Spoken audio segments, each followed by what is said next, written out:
Hi, எல்லாருக்கும் வணக்கம். இன்னைக்கு நம்ம வீட்டில் பூரி பன்னீர் பட்டர் மசாலா.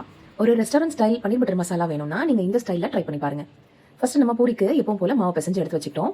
பன்னீர் பட்டர் மசாலாக்கு பெரிய வெங்காயம், தக்காளிலாம் கட் பண்ணி எடுத்து வச்சாச்சு. பன்னீரை கியூப்ஸாக கட் பண்ணி வச்சிருக்கோம். அப்புறம் முந்திரி, காஞ்ச மிளகா, கரம் மசாலா, கசூரி மேத்தி இதெல்லாம் எடுத்து வச்சிருக்கோம். இப்போ ஒரு கடாயில் எண்ணெய் விட்டு அதில் பெரிய வெங்காயம் சேர்த்து நல்லா வதக்கிக்கிறோம். அது ஓரளவுக்கு கண்ணாடி மாதிரி வதங்கினதுக்கப்புறம் அதில் காஞ்ச மிளகா ஆட் பண்ணிக்கிறோம். அதுக்கப்புறம் முந்திரியும் போட்டாச்சு. அது நல்லா வதங்கினதுக்கப்புறம் தக்காளி ஆட் பண்ணி வதங்கினதுக்கப்புறம் கொஞ்சம் ஆற விட்டு அதை வந்து நம்ம மிக்ஸி ஜாரில் போட்டு அரைச்சிக்கிறோம். இப்போது ஒரு கடாயில் பட்டர் சேர்த்து அது நல்லா உருகினதுக்கப்புறம் அதில் காஷ்மீரி சில்லி பவுடர் போட்டு இந்த அரைச்சி வச்சிருக்கிறத சேர்த்து அதில் தண்ணி ஊற்றி உப்பு, கரம் மசாலா எல்லாம் சேர்த்து கொதிக்க வச்சிடும். அது கொதிச்சதுக்கப்புறம் அதில் பன்னீர் கியூப்ஸ் ஆட் பண்ணிவிட்டு லாஸ்ட்டாக கசூரி மேத்தி போட்டு ஆஃப் பண்ணிட வேண்டியதான். ஒரு ரெஸ்டாரண்ட் ஸ்டைல் பன்னீர் பட்டர் மசாலா ரெடி. பக்கத்துலேயே நம்ம ஒரு கடாயில் எண்ணெய் ஊற்றி அதில் பூரி போட்டு எடுத்துக்கலாம்.